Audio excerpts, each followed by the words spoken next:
കൃഷ്ണ.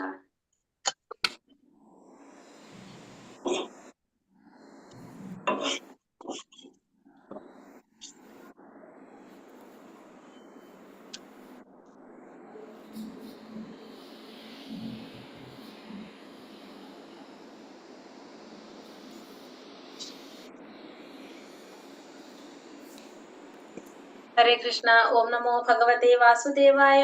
ഓം നമോ ഭഗവതേ വാസുദേവായ. ഓം നമോ ഭഗവതേ വാസുദേവായ. ഓം അജ്ഞാനതിമിരാന്തസ്യ ജ്ഞാനാഞ്ജനാശലാകയ ചക്ഷുരുന്മീലിതം യേന തസ്മൈ ശ്രീ ഗുരവേ നമഃ. നമോ വിഷ്ണുപാദായ കൃഷ്ണപ്രേഷ്ഠായ ഭൂതലേ ശ്രീമതേ ഭക്തിവേദാന്ത സ്വാമിനിധി നാമിനേ. നമസ്തേ സാരസ്വതേ ദേവേ ഗൗരവാണി പ്രചാരിണേ നിർവിശേഷ ശൂന്യവാദി പാശ്ചാത്യ ദേശധാരിണേ. ജയ ശ്രീ കൃഷ്ണ ചൈതന്യ പ്രഭു നിത്യാനന്ദ ശ്രീ അദ്വൈത ഗദാധര ശ്രീവാസാദി ഗൗര ഭക്തവൃന്ദ. ഹരേ കൃഷ്ണ കൃഷ്ണ കൃഷ്ണ ഹരേ ഹരേ, ഹരേ രാമ രാമ രാമ ഹരേ ഹരേ. ഹരേ കൃഷ്ണ. ശ്രീ ശ്രീ രാധാ ഗോവിന്ദ ടെമ്പിൾ ഇസ്കോൺ ബാംഗ്ലൂരിന്റെ ഈശോപനിഷത്ത് ക്ലാസ്സിലേക്ക് എല്ലാവർക്കും സ്വാഗതം. ഹരേ കൃഷ്ണ. എല്ലാവർക്കും പ്രണാമം. ഹരേ കൃഷ്ണ. പ്രണാമം മാതാജി. ഹരേ കൃഷ്ണ. എല്ലാവർക്കും പ്രണാമം. നമ്മുടെ 18ാമത്തെ മന്ത്രത്തിലെത്തി നിൽക്കാണ് നമ്മളിന്ന്. 18ാമത്തെ മന്ത്രം എന്താണ് പറഞ്ഞുകൊണ്ടിരിക്കുന്നത്? ഇതിനെ കുറിച്ചാണ്. മരണസമയത്തുള്ള പ്രാർത്ഥനകളെ കുറിച്ചാണ്. അതിൽ നമ്മൾ ഈ 17ാമത്തെ മന്ത്രത്തിൽ നമ്മൾ എന്താ കണ്ടത്? മരണസമയത്തുള്ള പ്രാർത്ഥനയിൽ 17ാമത്തെ മന്ത്രത്തില് ഈ എന്താ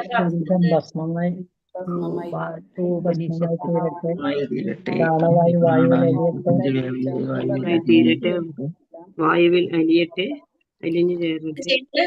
അതൊക്കെ പറഞ്ഞിരിക്കുന്നത് നമ്മൾ ചെയ്ത കൃത്യങ്ങളൊക്കെ ഓർക്കണേന്നാണ് ഭഗവാനോട് പ്രാർത്ഥിക്കുന്നത് അല്ലെ. അങ്ങേക്ക് വേണ്ടി ചെയ്തതൊക്കെ ഓർക്കണേന്നാണ് പറയുന്നത്. അതിലൊരു കാര്യം കൂടി ഭഗവാൻ പറഞ്ഞു, നമ്മൾ ഓർത്തില്ലെങ്കിൽ ആരും ഓർക്കുന്നു? ഭഗവാൻ ഓർക്കുന്നു അല്ലെ.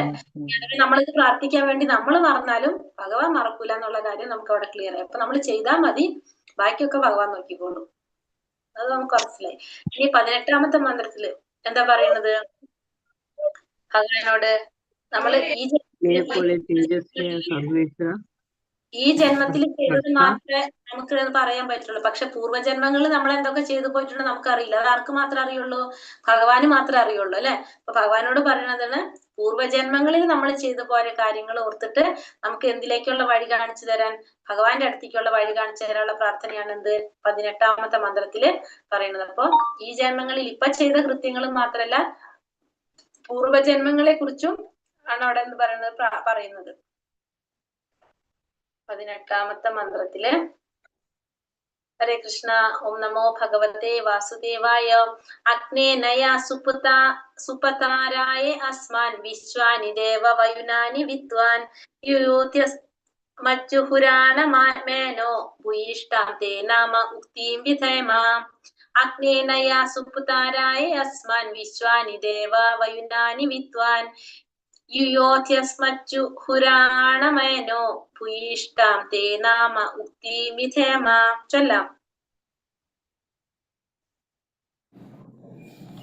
അഗ്നേനയ സുപതാരായ അസ്മാൻ വിശ്വാനി ദേവ വയുനാനി വിദ്വാൻ യുയോത്യസ്മജ്ജുഹുരാണമേനോ ഭൂയിഷ്ഠാം തേ നാമ ഉക്തിം വിധേമ.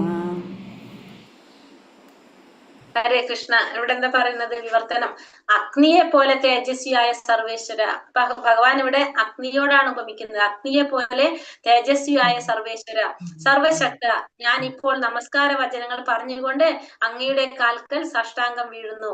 ഭഗവാനെ, അങ്ങയെ പ്രാപിക്കുന്നതിന് തക്കവണ്ണം ശരിയായ മാർഗത്തിൽ എന്നെ നയിച്ചാലും, അപ്പൊ അങ്ങയെ പ്രാപിക്കാൻ വേണ്ടിയിട്ടുള്ള ശരിയായ മാർഗത്തിൽ എന്നെ നയിച്ചാലും, കഴിഞ്ഞ കാലങ്ങളിൽ ഞാൻ എന്തെല്ലാമാണ് ചെയ്തിട്ടുള്ളതെന്ന് നല്ല പോലെ അറിയുന്ന അങ്ങ്, അപ്പൊ പൂർവ്വജന്മങ്ങളില് ഞാൻ എന്തൊക്കെ ചെയ്തിട്ടുണ്ടെന്ന് നല്ലതുപോലെ അറിയുന്ന അങ്ങ് പൂർവ്വ പാപ കർമ്മങ്ങളിൽ നിന്നും മോചിപ്പിച്ചാലും എന്റെ പുരോഗതിയിൽ തടസ്സങ്ങൾ ഉണ്ടാകാതിരിക്കട്ടെ.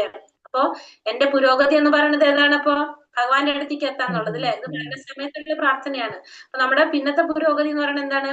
ഭഗവാന്റെ അടുത്തേക്ക് പോകാന്നുള്ളതാണ്, അല്ലെങ്കിൽ ഒരു ശ്രേഷ്ഠമായൊരു ജന്മം കിട്ടാന്നുള്ളതാണ്. തടസ്സമില്ലാതിരിക്കാനായിട്ട് എന്താണ് പൂർവ്വജന്മങ്ങളിൽ നമ്മൾ എന്തൊക്കെയാണ് ചെയ്തിട്ടുള്ളതെന്ന് ഭഗവാന് നല്ലതുപോലെ അറിയാം. നമുക്കറിയില്ല, പക്ഷെ ഭഗവാൻ അറിയാം. അപ്പൊ അറിയുന്ന അങ്ങ് എന്ത് ചെയ്യണം? നമ്മുടെ പൂർവ്വകർമ്മ ഫലങ്ങളിൽ നിന്ന് നമ്മളെ മോചിപ്പിക്കാൻ വേണ്ടിയിട്ടാണ് ഭഗവാനോട് പ്രാർത്ഥിക്കുന്നത്. നമ്മള് പൂർവ്വജന്മങ്ങളിൽ നമ്മൾ എന്തൊക്കെ ചെയ്തിട്ടുണ്ടെന്ന് നല്ലതുപോലെ അറിയുന്ന ഭഗവാനോട് പ്രാർത്ഥിക്കാണ് ആ പൂർവ്വ കർമ്മ ഫലങ്ങളിൽ നിന്ന്, പൂർവ്വ ജന്മത്തിലെ പൂർവ്വ പാപകർമ്മ ഫലങ്ങളിൽ നിന്നും മോചിപ്പിക്കാൻ പ്രാർത്ഥിക്കാണ്. അപ്പൊ എന്തില് തടസ്സം ഇല്ലാതിരിക്കാൻ?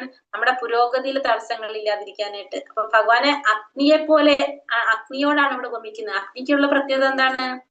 അഗ്നി എങ്ങനെയാണ് എല്ലാത്തിനും ചുട്ടരിച്ച് ഇല്ലാതാക്കാനായിട്ട്, അല്ലെ? ഇല്ലാതാക്കാനായിട്ട് എന്തിനു സാധിക്കും? അഗ്നിക്ക് സാധിക്കും. അതേപോലെ തന്നെ നമ്മുടെ പാപകർമ്മങ്ങളെ ഇല്ലാതാക്കാനായിട്ട് എന്തുകൊണ്ട് സാധിക്കും? അഗ്നി കൊണ്ട്. ഭഗവാൻ ഇവിടെ അഗ്നിയായിട്ട് പറഞ്ഞ ഭഗവാനെ കൊണ്ട് സാധിക്കും. അത് ഭഗവാന് മാത്രമേ സാധിക്കുള്ളൂ. അതുകൊണ്ടാണ് ഇവിടെ എന്ത് പറയണത്? ഭഗവാനോട് അഗ്നിയോട് ഉപമിച്ചിരിക്കുന്നത്. മനസ്സിലായോ? ഭാവാർത്ഥം: പരമദിവ്യാത്മ പുരുഷനായ ഭഗവാന്റെ അകാരണ കാരുണ്യത്തിന് വേണ്ടി പ്രാർത്ഥിച്ചും ആത്മാർപ്പണം ചെയ്തും ഭക്തന് പരിപൂർണമായ ആത്മസാക്ഷാത്കാരത്തിന്റെ പാതയിൽ പുരോഗതി നേടാവുന്നതാണ്. അപ്പോ ഭഗവാന്റെ അകാരണമായ കാരുണ്യത്തിന് വേണ്ടി പ്രാർത്ഥിക്കുക, ആത്മാർപ്പണം ചെയ്യുക. ഭക്തന് അങ്ങനെ എന്ത് സാധിക്കും? ആത്മസാക്ഷാത്കാരത്തിന്റെ പാതയിലേക്ക് പുരോഗതി നേടാനായിട്ട് ഭക്തന് സാധിക്കും. ആത്മാർപ്പണം ചെയ്ത് ഭക്തന്റെ എല്ലാ പാപങ്ങളും ഭഗവാന് ചുട്ടരിച്ച് കളയാൻ കഴിയുന്നത് കൊണ്ട് അഗ്നി എന്ന് ഭഗവാൻ ഇവിടെ സംബോധന ചെയ്തിരിക്കുന്നു. അപ്പൊ നമ്മൾ ഭഗവാൻ ആത്മാർപ്പണം ചെയ്തു കഴിഞ്ഞാൽ, ആത്മാർപ്പണം ചെയ്യാന്ന് വെച്ചാൽ എന്താണ്? മനസ്സും ശരീരവും ആത്മാവും ഭഗവാന് സമർപ്പിക്കുക. നമ്മൾ മനസ്സുകൊണ്ടും ശരീരം കൊണ്ടും ആത്മാവ് കൊണ്ടും ആർക്ക് വേണ്ടി സേവനം ചെയ്യുന്നു? ഭഗവാന് വേണ്ടിയിട്ട് സേവനം ചെയ്യാം. അങ്ങനെയാണെങ്കിൽ നമ്മുടെ എല്ലാ പാപങ്ങളെയും ചുട്ടരിച്ച് കളയാനായിട്ട് അഗ്നിയാകുന്ന ഭഗവാന് സാധിക്കും. നമ്മൾ ഈ നാമം ജപിക്കുമ്പോൾ നമ്മൾ പറയില്ല, നമ്മുടെ കർമ്മങ്ങൾ എരിച്ചു കളയാണ് നമ്മൾ അവിടെ ചെയ്യുന്നത്. കാരണം അത് ആർക്ക് മാത്രമേ സാധിക്കുള്ളൂ? ഭഗവാന് മാത്രമേ സാധിക്കുള്ളൂ. ഭഗവാനും ഭഗവാന്റെ നാമവും തമ്മിൽ വ്യത്യാസമില്ല. അപ്പൊ ഭഗവാന്റെ നാമത്തിലൂടെ നമുക്ക് എന്ത് സാധിക്കാണ്? നമ്മുടെ പൂർവ്വജന്മ പാപങ്ങളെ, കർമ്മങ്ങളെ എരിച്ചു കളയാനായിട്ട് നമുക്ക് സാധിക്കും. അപ്പൊ അതുകൊണ്ട് ഇവിടെ തന്നെ പറയുന്നതാണ് അഗ്നിയായിട്ടാണ് അതുകൊണ്ട് ഭഗവാനെ ഇവിടെ അഭിസംബോധന ചെയ്യുന്നത്. കാരണം എല്ലാത്തിനെയും എരിച്ചു കളയാനായിട്ട് ആർക്ക് പറ്റും? ഭഗവാന് സാധിക്കും. ബ്രഹ്മജ്യോതിസ് ഭഗവാന്റെ അദ്ദേഹത്തിന്റെ മുഖത്തെ ആവരണം ചെയ്തിരിപ്പിക്കുന്ന, കണ്ണഞ്ചിപ്പിക്കുന്ന പ്രകാശപൂരമാണ്. ആത്മസാക്ഷാത്കാരത്തിനുള്ള പരിശ്രമത്തിൽ ഫലമുളവാക്കുന്ന കർമ്മങ്ങൾ അഥവാ കർമ്മകാണ്ഡം ഏറ്റവും താഴ്ന്ന ഒന്നാണ്. പരമാത്മാവിന്റെ യഥാർത്ഥമായ അഥവാ ആത്യന്തികമായ ഭാവം സർവേശ്വരത്വമാണ്. അപ്പൊ ബ്രഹ്മജ്യോതി നമുക്കറിയാം എന്താണ്? ഭഗവാന്റെ മുഖത്തെ ആവരണം ചെയ്തിരിക്കുന്നത്. നമ്മൾ നേരത്തെ പറഞ്ഞു അല്ലെ? ആ ബ്രഹ്മജ്യോതി മാറ്റി ഭഗവാന്റെ തിരുമുഖം ദർശിക്കാൻ സാധിക്കണമെന്നാണ് നമ്മൾ പ്രാർത്ഥിച്ചത്. അപ്പൊ ആ പ്രകാശപൂരമാണ് എന്ത്? പ്രകാശം. ബ്രഹ്മജ്യോതി എന്ന് പറയുന്നത് മുഖത്തെ ആവരണം ചെയ്തിരിക്കുന്നതാണ്. പിന്നെ ആത്മസാക്ഷാത്കാരത്തിനുള്ള പരിശ്രമത്തിന്റെ ഫലമുളവാക്കുന്ന കർമ്മങ്ങൾ എന്ന് പറഞ്ഞാല് കർമ്മകാണ്ഡം എന്ന് പറഞ്ഞാൽ ആത്മസാക്ഷാത്കാരത്തിന് നമുക്ക് ഈ വർണ്ണാശ്രമ വ്യവസ്ഥയിലൂടെ സാധിക്കും. പല പല മാർഗത്തിലൂടെ നമുക്ക് എന്തിലേക്ക് കടക്കാം? ആത്മസാക്ഷാത്കാരത്തിലേക്ക് കടക്കാം. അതിൽ കർമ്മകാണ്ഡം എന്ന് പറയുന്നത് ഏറ്റവും താഴെയുള്ളതാണ്. കാരണം എന്താണ്? കർമ്മകാണ്ഡം എന്ന് വെച്ചാല് നമ്മൾ ആ കർമ്മകാണ്ഡ ശാസ്ത്രങ്ങളിൽ പറയുന്ന ആ കർമ്മകാണ്ഡ സെക്ഷനിലുള്ളതനുസരിച്ച് നമ്മൾ കർമ്മം ചെയ്യുമ്പോൾ ആ കർമ്മത്തിന്റെ ഫലങ്ങൾ നമ്മൾ അനുഭവിക്കണം. കാരണം ഫലമുളവാക്കുന്ന കർമ്മങ്ങളാണ് എന്തിൽ വരുന്നത്? കർമ്മകാണ്ഡത്തിൽ വരുന്നത്. അപ്പൊ അവിടെ ചെയ്യുന്ന കർമ്മത്തിന് എന്തുണ്ടാകാം? കർമ്മത്തിന്റെ ഫലങ്ങൾ പാപോ പുണ്യോ കർമ്മങ്ങൾ ഉണ്ടാകാം. അത് നമ്മൾ അനുഭവിക്കേണ്ടതായിട്ട് വരും. അത് അപ്പൊ ഏറ്റവും താഴ്ന്നാണ് എന്ത് വരുന്നത്? കർമ്മകാണ്ഡം വരുന്നത്. ഭഗവാന്റെ, അതായത് പരമാത്മാവിന്റെ യഥാർത്ഥമായിട്ടുള്ള അല്ലെങ്കിൽ ആത്യന്തികമായിട്ടുള്ള ഭാവം എന്ന് പറയുന്നത് എന്താണ്?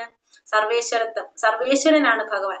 വേദത്തിൽ വിധിച്ചിട്ടുള്ള രീതിയിൽ അല്പമെങ്കിലും വ്യതിചലിക്കുമ്പോൾ തന്നെ ആ കർമ്മം സാധകന്റെ താല്പര്യത്തിന് വിപരീതമായി പ്രവർത്തിക്കുന്ന വികർമ്മമായിട്ട് മാറും. അപ്പൊ നമ്മൾ ചെയ്യുന്നത് കർമ്മം, ശാസ്ത്രത്തിൽ പറഞ്ഞിരിക്കുന്ന പ്രകാരം നമ്മൾ ചെയ്ത അത് കർമ്മം.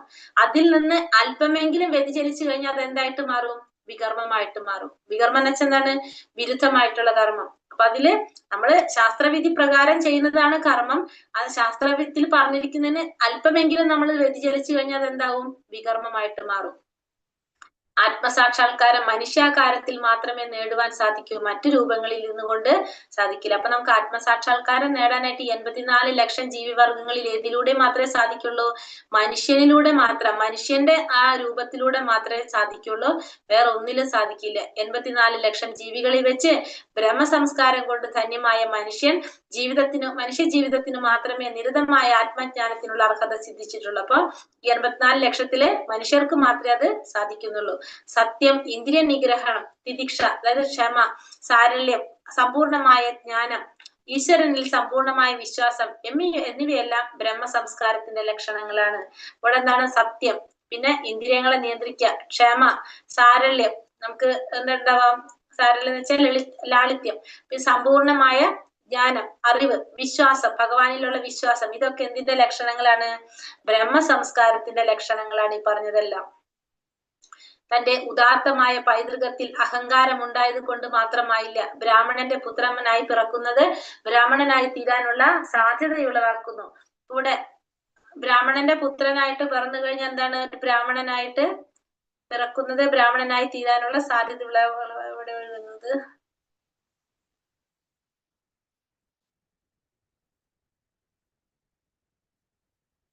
ഇവിടെ എന്താ പറഞ്ഞു വരുന്നത്? തന്റെ ഉദാത്തമായ പൈതൃകത്തിൽ അഹങ്കാരം ഉണ്ടായത് കൊണ്ട് മാത്രമായില്ല ബ്രാഹ്മണന്റെ പുത്രനായി പിറക്കുന്നത് ബ്രാഹ്മണനായി തീരുന്നതിനുള്ള സാധ്യതയുള്ളതാക്കുന്നു. അപ്പൊ ഒരു വ്യക്തി ബ്രാഹ്മണന്റെ കുലത്തിൽ ജനിച്ചു, ബ്രാഹ്മണന്റെ പുത്രനായിട്ട് ജന്മമെടുത്ത ബ്രാഹ്മണനായിട്ട് പിറന്നു. ഒരു വലിയ മനുഷ്യന്റെ പുത്രന് വലിയ മനുഷ്യനായി തീരുവാൻ അവസരം ലഭിക്കുന്നത് പോലെ തന്നെയാണ് അവിടെ നടക്കുന്നത്. പക്ഷെ എന്താണ് പറയുന്നത്? എന്നിട്ട് അത്തരം പൈതൃകം കൊണ്ട് മാത്രമായില്ല ബ്രാഹ്മണന്റെ യോഗ്യതകൾ അയാൾ സ്വയം സമ്പാദിക്കുകയും വേണം. അപ്പൊ ഒരു ജന്മം കിട്ടിയത് കൊണ്ട് മാത്രമായില്ല, നമ്മൾ എന്തും വേണം? ആ യോഗ്യതകള് നമ്മൾ സമ്പാദിക്കുകയും കൂടി വേണം. അല്ലാതെ നമുക്ക് ആരെന്ന് പറയാൻ സാധിക്കില്ല ആ ബ്രാഹ്മണനാണെന്ന്. ഒരു കുടുംബത്തിൽ ജനിച്ചത് കൊണ്ട് മാത്രം ഒരു വ്യക്തി എന്താവില്ല? ബ്രാഹ്മണനാവില്ല. അതിന്റെ യോഗ്യതകൾ നമ്മൾ സമ്പാദിക്കണം. തന്റെ ബ്രാഹ്മണ ജന്മത്തെ കുറിച്ച് അഹങ്കരിക്കുകയും ശരിയായ ഒരു ബ്രാഹ്മണനായി തീരാനുള്ള പരിശ്രമം ഉപേക്ഷിക്കുകയും ചെയ്യുന്ന ഒരുവൻ തരം താഴുകയും ആത്മജ്ഞാനത്തിന്റെ പാന്താവിൽ നിന്ന് അധപതിക്കുകയും ചെയ്യും. അപ്പൊ ആ ഒരു കുടുംബത്തിൽ ജന്മം എടുത്തു, ഞാൻ ബ്രാഹ്മണനാണെന്ന് പറഞ്ഞാൽ ആരാവില്ല? ബ്രാഹ്മണനാവില്ല. കാരണം ബ്രാഹ്മണനായി തീരണമെങ്കിൽ അതിന് വേണ്ട യോഗ്യതകൾ നമ്മൾ സമ്പാദിക്കണം. അല്ലാതെ അതിനുള്ള പരിശ്രമം ഉപേക്ഷിച്ച് തരം താഴ്ന്ന പ്രവർത്തികൾ ചെയ്തുകൊണ്ടിരിക്കുകയാണെങ്കിൽ ആ വ്യക്തി എന്താണ്? അധപതിക്കാണ് ചെയ്യുന്നത്. ഒരിക്കലും ആരാകുന്നില്ല? ഉയർന്നില്ല. അവൻ മനുഷ്യജീവിയായി പിറന്നതിന്റെ ലക്ഷ്യം പരാജയപ്പെട്ടു പോകും. അപ്പൊ ആ മനുഷ്യജന്മത്തിന്റെ ലക്ഷ്യം തന്നെ എന്താണ്? മാറിപ്പോകാണ് ചെയ്യുന്നത്. ഭഗവത്ഗീത 41 6 അധ്യായം 41-42 ഭഗവാൻ നമുക്ക് ഉറപ്പ് നൽകിയിരിക്കുന്നത് ആത്മജ്ഞാന മാർഗത്തിൽ വീഴ്ച പറ്റിയവരായ യോഗഭ്രഷ്ടന്മാർക്ക് ഉത്തമ ബ്രാഹ്മണരുടെ കുലങ്ങളിലോ ധനികരായ വൈശ്യരുടെ കുടുംബങ്ങളിലോ പിറന്ന് തന്റെ പിഴ തിരുത്തുവാൻ പിന്നെയും അവസരം ലഭിക്കുന്നു. അപ്പൊ ഇവർക്ക് എന്തുകൊണ്ടാണ് ഈ ഒരു ജന്മം കിട്ടുന്നത്? കഴിഞ്ഞ ജന്മത്തിൽ അവർ ചെയ്ത് അവര് മുഴുവനാക്കാത്തത് കൊണ്ടാണ് അവർ ഈ ഒരു കുടുംബത്തിൽ വന്ന് ജന്മം എടുക്കുന്നത്. അപ്പൊ അവർക്ക് അവിടെ അത് ചെയ്യാനുള്ള അവസരം കിട്ടാണ്. എന്നിട്ടും അവരത് ചെയ്യുന്നില്ലെങ്കിലോ വീണ്ടും അവരെവിടേക്ക് പോകാണ്? താഴ്ത്തേക്ക് പോകാണ് ചെയ്യുന്നത്. മായാമോഹിതനായ അവസരങ്ങളും ഒരാൾ നഷ്ടപ്പെടുത്തുന്ന പക്ഷം സർവശക്തനായ ഈശ്വരൻ അവന് നൽകിയിട്ടുള്ള ആ മനുഷ്യജന്മം പാഴായി പോകും. അപ്പൊ കഴിഞ്ഞ ജന്മത്തിൽ മുഴുവനാക്കാത്തത് കൊണ്ടാണ് ഈ ഒരു ജന്മം അവർക്ക് എന്ത് കിട്ടിയത്? നല്ല ശ്രേഷ്ഠമായ ഒരു കുടുംബത്തിൽ വന്നിട്ട് ജന്മം എടുക്കാൻ സാധിച്ചത്. ഇതൊക്കെ ചെയ്യാൻ വേണ്ടിയിട്ട്. എന്നിട്ടും നമ്മൾ ചെയ്യണില്ലെങ്കിലോ നമ്മുടെ ആ ജന്മം പാഴായി പോവുകയാണ് ചെയ്യുന്നത്. നിയാമക തത്വങ്ങൾ അനുസരിച്ച് പ്രവർത്തിക്കുന്ന ഒരുവന് കാമ്യകർമ്മങ്ങളുടെ മേഖലയിൽ നിന്ന് ക്രമത്തിൽ ആത്മജ്ഞാനത്തിന്റെ മേഖലയിലേക്കുള്ള ഉയർച്ച തീർച്ചയായിട്ടും ലഭിക്കും. അപ്പൊ ഈ നിയാമക തത്വങ്ങൾ 64 നിയാമക തത്വങ്ങളുണ്ട്. ഈ തത്വങ്ങളൊക്കെ പാലിച്ചുകൊണ്ട് പ്രവർത്തിക്കുന്ന ഒരു വ്യക്തിക്ക് കാമ്യകർമ്മങ്ങളുടെ മേഖലയിൽ നിന്ന് എന്തിലേക്ക് ഉയരാൻ സാധിക്കും? ആത്മജ്ഞാനത്തിന്റെ മേഖലയിലേക്ക് ഉയരാനായിട്ട് സാധിക്കും തീർച്ചയായിട്ടും. വളരെ വളരെ ജന്മങ്ങളിലൂടെ ആത്മജ്ഞാനത്തിന്റെ നിലവാരത്തിലെത്തി ഒരാൾ ഈശ്വരങ്കൽ സർവാത്മരണം ചെയ്യുന്നതോടുകൂടി അയാൾ പൂർണ്ണനായിട്ട് തീരും. അങ്ങനെ പല പല ജന്മങ്ങളിലൂടെ നമ്മൾ എവിടേക്ക് എത്താണ്? ആത്മജ്ഞാനത്തിന്റെ ആ നിലവാരത്തിലേക്ക് എത്തിക്കഴിഞ്ഞാൽ ഭഗവാന് ആത്മാർപ്പണം ചെയ്യുക, സർവാർപ്പണം ചെയ്തു കഴിഞ്ഞാൽ നമ്മൾ എങ്ങനെയാവും?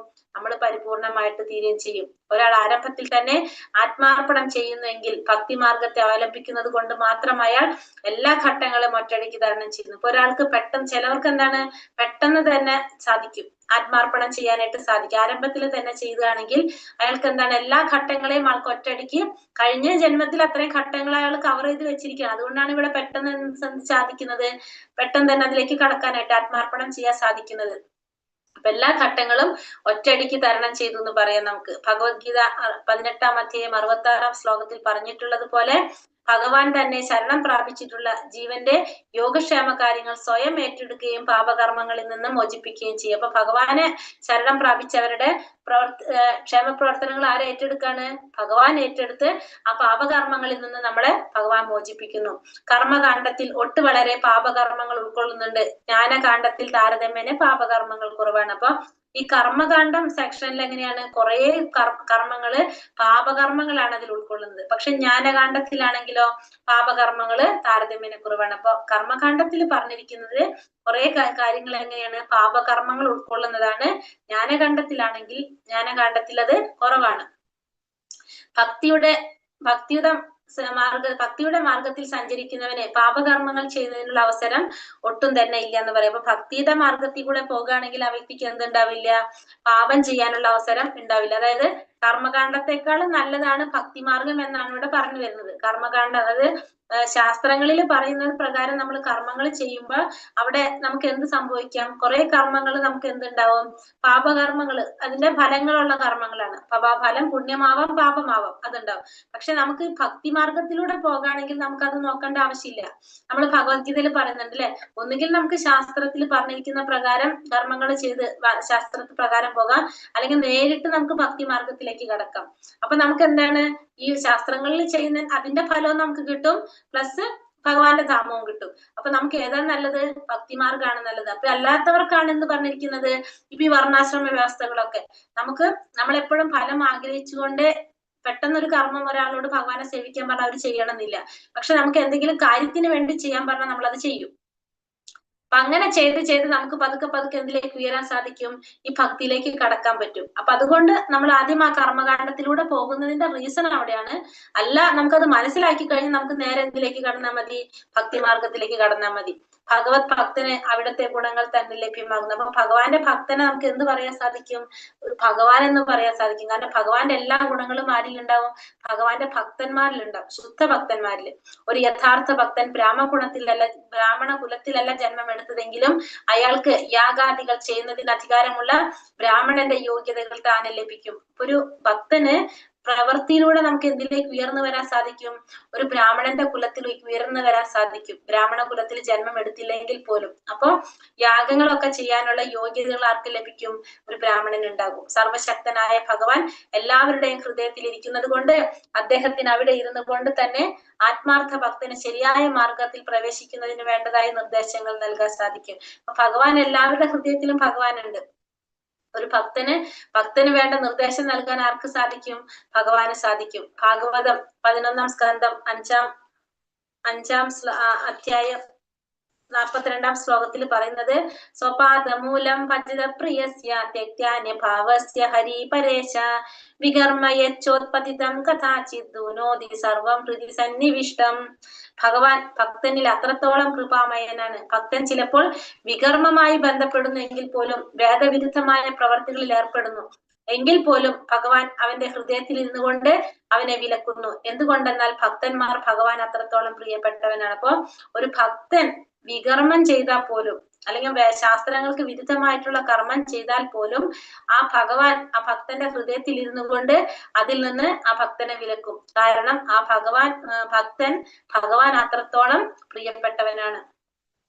ഈ മന്ത്രത്തിൽ ഭക്തൻ ഭഗവാനോട് തന്റെ ഹൃദയത്തിൽ ഇരുന്നു കൊണ്ട് തന്റെ തെറ്റുകൾ തിരുത്താനായിട്ട് പ്രാർത്ഥിക്കുകയാണ് ചെയ്യുന്നത്. ഈശ്വരനിൽ സർവ്വതും അർപ്പിക്കുന്നത് കൊണ്ടും ഈശ്വരന്റെ നിർദ്ദേശങ്ങൾ അനുസരിച്ച് നടക്കുന്നത് കൊണ്ടും മാത്രം എല്ലാ പ്രശ്നങ്ങളും പരിഹൃതങ്ങളായി തീരും. അപ്പൊ ഭഗവാന്റെ സർവ്വതും അർപ്പിക്കുക, ഭഗവാന്റെ നിർദ്ദേശാനുസരണം നമ്മൾ ജീവിക്കുക. അപ്പൊ നമ്മുടെ എല്ലാ പ്രശ്നങ്ങൾക്കും പരിഹാരമായിട്ട് തീരും. അപ്പൊ നമ്മൾ അനുസരിക്കേണ്ടത് ഭഗവാൻ പറയുന്നത് അനുസരിച്ച് ജീവിക്കാന്ന് മാത്രമേ നമുക്ക് ചെയ്യാനുള്ളൂ. ഇപ്പൊ നമുക്ക് അതിനൊരു ഉദാഹരണം നമുക്ക് പറയാം. ഭീഷ്മ പിതാമഹൻ ഉണ്ടല്ലോ. ഭീഷ്മ പിതാമഹൻ ശരിക്കും ഭഗവാന്റെ ഏറ്റവും വലിയൊരു ഭക്തനാണ് അല്ലെ ഭീഷ്മ പിതാമഹൻ. പക്ഷെ അദ്ദേഹം ചില സ്ഥലങ്ങളിൽ എന്ത് ചെയ്തു? ഭഗവാന്റെ നിർദ്ദേശങ്ങൾക്കല്ലാതെ എന്തിനു പ്രാധാന്യം കൊടുത്തു? രാജ്യധർമ്മത്തിന്, അല്ലെങ്കിൽ ആ ഒരു ധർമ്മത്തിന് പ്രാധാന്യം കൊടുത്തു. ചില സ്ഥലങ്ങളിൽ അദ്ദേഹം എന്താ ചെയ്തത്? അങ്ങനത്തെ കാര്യങ്ങൾക്ക്. കാരണം നമുക്ക് എന്ത് ചെയ്യായിരുന്നു? ഇപ്പൊ ഭീഷ്മ പിതാമഹന് യുധിഷ്ഠിരന്റെ പക്കലല്ല നിന്നത്. ആരുടെ പക്കല നിന്നത്? ദുര്യോധനന്റെ കൂടെയാണ് കൂടിയത് അല്ലെ. യുദ്ധം ചെയ്യാനായിട്ട് ഭീഷ്മ പിതാമഹൻ ആരുടെ സപ്പോർട്ടിലാണ് പോയത്? പാണ്ഡവരല്ലല്ലോ, കൗരവരല്ല സപ്പോർട്ട് ചെയ്തത്. ശരിക്കും അവിടെ എന്താണ് ചെയ്യുന്നത്? ഭഗവാന് വിരുദ്ധമായിട്ട്, ഭഗവാന്റെ നിർദ്ദേശങ്ങൾ അനുസരിക്കാതെ ഓപ്പോസിറ്റ് ആണ് ചെയ്യുന്നത് അവിടെ അദ്ദേഹം അല്ലെ. അപ്പൊ അവിടെ ചെയ്യുന്നത് ഭഗവാന്റെ നിർദ്ദേശങ്ങൾക്ക് വിരുദ്ധമായിട്ടാണ് ആര് പ്രവർത്തിക്കുന്നത്? ഭീഷ്മപിതാമഹൻ പ്രാർത്ഥിക്കുന്നത്. അപ്പൊ അത് പറഞ്ഞു വരുന്നത് അതാണ്. അപ്പൊ നമുക്ക് ഈ ഭഗവാന്റെ നിർദ്ദേശങ്ങൾ നമ്മൾ അനുസരിക്കുക എന്നുള്ളതാണ് നമ്മൾ ചെയ്യേണ്ടത്. അല്ലാതെ പക്ഷെ പിന്നെ നമുക്കതിൽ എന്ത് സാധിക്കും, നമുക്കതില് മാറ്റം വരാനായിട്ട് സമയം എടുക്കും. ശരിക്കും പറഞ്ഞാൽ ചിലപ്പോൾ അവിടെ യുദ്ധം തന്നെ അപ്പൊ നടക്കണമെന്നില്ല. ഭഗവാന്റെ ഇച്ഛയ്ക്ക് അനുസരിച്ചാണ് ഇതൊക്കെ സംഭവിക്കുന്നത്. പക്ഷെ എന്നാലും എന്താണ്, നമ്മള് ചില സമയത്ത് നമ്മൾ ഭഗവാന്റെ നിർദ്ദേശങ്ങൾ മാത്രം നമ്മൾ അനുസരിച്ച് പോകാനാണ്. അല്ലാതെ നമ്മുടെ രീതിയിൽ നമ്മളവിടെ ചിന്തിക്കേണ്ട ആവശ്യമില്ല എന്നുള്ളതാണ് പറയുന്നത്.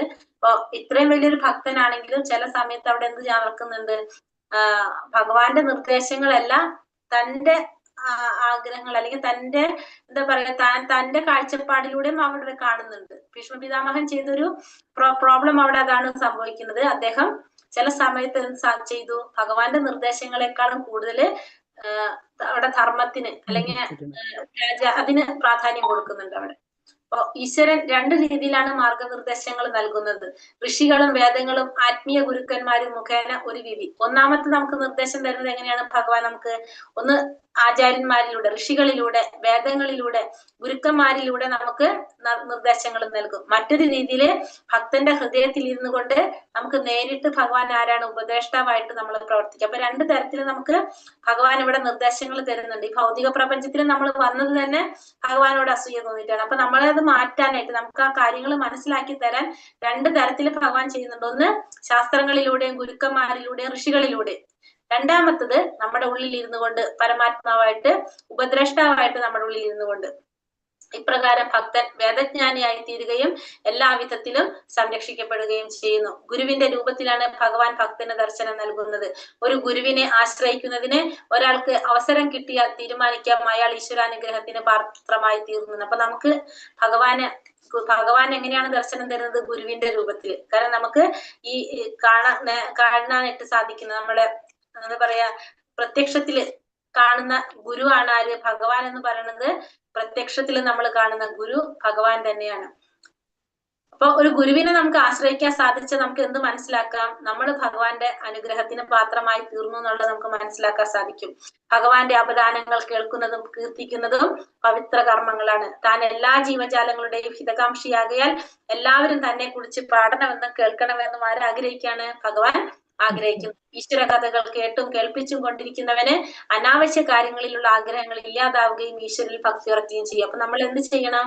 എന്നും ഭാഗവതം കേൾപ്പിക്കാം. ഇത് ചെയ്തുകൊണ്ടിരുന്നാല് അനാവശ്യ കാര്യങ്ങളിലുള്ള ആഗ്രഹങ്ങളൊക്കെ തന്നെത്താൻ ഇല്ലാതായിട്ട് ഭഗവാനിൽ ഭക്തി ഉറയ്ക്കും. ഈ നിലവാരത്തിലെത്തിയ ഭക്തൻ ഒരു ബ്രാഹ്മണന്റെ യോഗ്യതകൾ ലഭിച്ചവനായിരുന്നു. അപ്പൊ ഓട്ടോമാറ്റിക്കലി ആ വ്യക്തിക്ക് എന്തുണ്ടാവും? ബ്രാഹ്മണന്റെ യോഗ്യതകളിലേക്ക് എത്താനായിട്ട് സാധിക്കും. പ്രകൃതിയുടെ താഴ്ന്നതരം ഗുണങ്ങളായിട്ടുള്ള രജോ ഗുണവും തമോ ഗുണവും എന്നേക്കുമായിട്ട് തിരോഭവിക്കും. രജോ ഗുണം തമോ ഗുണം ഇല്ലാതാക്കാനുള്ള ഒരു വഴി എന്താണ്? നിത്യം ഭാഗവത സേവയ. എന്നും എന്ത് വായിക്കണം? ഭഗവാന്റെ ഭാഗവതം വായിക്കുക എന്നുള്ളതാണ് നമുക്ക് ഈ രജോ ഗുണം തമോ ഗുണം ഇല്ലാതിരിക്കാനുള്ള വഴി പറയുന്നത്.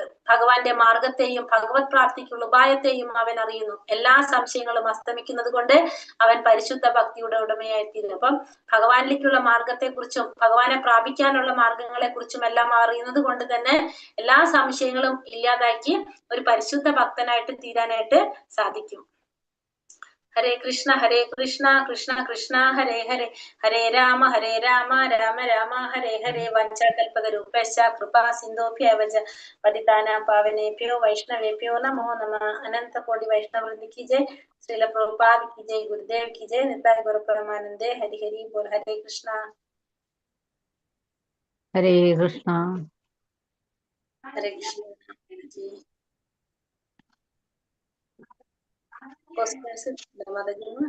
ഉണ്ടാവില്ലേ? ഉണ്ട്. കിട്ടി. ഹരേ കൃഷ്ണ. അപ്പൊ ഇന്ന് എന്താണ് 18ാമത്തെ മന്ത്രത്തിൽ അപ്പൊ എന്താ പറയുന്നത്? സർവേശ്വര സർവശക്ത നമസ്കാര വദനങ്ങൾ നമ്മോട് കാൽക്കൽ നമസ്കരിക്കും. സാഷ്ടാംഗം വേണം. അപ്പൊ നമ്മള് ഈ ജന്മത്തിലല്ല പൂർവ്വജന്മത്തിലും നമ്മൾ ചെയ്തിട്ടുള്ള കറക്റ്റ് അറിയാൻ സാധിക്കുന്നത് ഭഗവാന് മാത്രമേ സാധിക്കുന്നത് അല്ലെ. അതിൽ നിന്ന് നമ്മള് മോചനം തന്ന് നമുക്ക് ശരിയായ പാതയിലേക്ക് നമ്മളെ കൊണ്ടുപോകാനായിട്ടാണ് ആ പാത കാണിച്ചു തരാനായിട്ടാണ് നമ്മൾ പ്രാർത്ഥിക്കുന്നത്. അഗ്നിയെ പോലെ തേജസ്വി ആയിട്ടുള്ള അഗ്നിയെ പോലെയാണെന്ന് പറഞ്ഞു. കാരണം നമ്മുടെ ആ പാപങ്ങൾ എരിച്ചു കളയാൻ ആർക്കാ സാധിക്കുന്നത്? ഭഗവാന് മാത്രമേ സാധിക്കുന്നത്. അഗ്നിയാണ് സംബോധന ചെയ്തിരിക്കുന്നത് ആരെയാണ്? എന്തുകൊണ്ട്? ഭഗവാന്. എന്തുകൊണ്ടാണ്? നമ്മുടെ ഭക്തന്റെ പാപങ്ങൾ അടക്കം എല്ലാത്തിനെയും ചെയ്യുന്ന പാപങ്ങള് എല്ലാതും ഇല്ലാതാക്കാനായിട്ട് ചുട്ടരിച്ച് ചാമ്പലാക്കാനുള്ള കഴിവുള്ളത് കൊണ്ടാണ് ഭഗവാൻ ഇവിടെ അഗ്നി എന്ന് സംബോധന ചെയ്യുന്നത്. ബ്രഹ്മസാക്ഷാത്കാരത്തിന്റെ ലക്ഷണങ്ങൾ എന്തൊക്കെയാണ്? നിഗ്രഹം, ക്ഷമ, സാരല്യം, സമ്പൂർണമായ ജ്ഞാനം, ഈശ്വരന് കേട്ടോ, ബ്രഹ്മസാക്ഷാത്കാരത്തിന്റെ അല്ല, സംസ്കാരത്തിന്റെയാണ്. സത്യം, ഇന്ദ്രിയ നിഗ്രഹം, ക്ഷമ, സാരല്യം, അതിൽ ലാളിത്യം, സമ്പൂർണമായ ജ്ഞാനം, ഭഗവാനിൽ വിശ്വാസം. അതൊക്കെ ഭഗവത്ഗീത 6-ാം അധ്യായം 41-42 ശ്ലോകങ്ങളിൽ പ്രസ്താവിച്ചിരിക്കുന്നത് എന്താണ്? ആത്മജ്ഞാനത്തിന് വീഴ്ച പറ്റിയവരും രോഗഭ്രഷ്ടന്മാർക്ക് ഉത്തമ ബ്രാഹ്മണരുടെ കുലങ്ങളിലോ ധനികരായ വൈശ്യരുടെ കുടുംബങ്ങളിലോ പിറന്ന് തന്റെ പിഴ തിരുത്തുവാൻ സാധിക്കില്ലേ? അപ്പൊ അങ്ങനെ ഒരു അവസരം കിട്ടിയിട്ട് നമ്മളത് ചെയ്യാതിരുന്നു കഴിഞ്ഞാൽ നമ്മൾ എന്താണ്? വീണ്ടും താഴ്ത്തിക്ക് തന്നെ പോകേണ്ടി വരും. 11-ാമത്തെ സ്കന്ധം ഭാഗവതം 5-ാം അധ്യായം 42-ാം ശ്ലോകത്തിൽ എന്താ പറഞ്ഞത്? വേദങ്ങളും ആത്മീയ ഗുരുക്കളും മുഖേനയുള്ള രീതി ക്ഷമിക്കും. നമ്മുടെ ഉള്ളിൽ ഭഗവാൻ എന്ത് ചെയ്യുന്ന പറഞ്ഞത്? എത്രത്തോളം നമ്മൾ ആ പ്രവർത്തികൾ ഹൃദയത്തിൽ ഇരുന്നുകൊണ്ട് ഭഗവാൻ അതിനെ വിലക്കും, നമ്മളെ നേർവഴിക്ക് നയിക്കും. ഭഗവാൻ 2 രീതിയിൽ നമുക്ക് മാർഗനിർദ്ദേശം നൽകുന്നത് എങ്ങനെയൊക്കെയാണ്? ആചാര്യന്മാര്, ഋഷികളും വേദങ്ങളും ആത്മീയ ഗുരുക്കന്മാരും മുഖേന രീതിയിൽ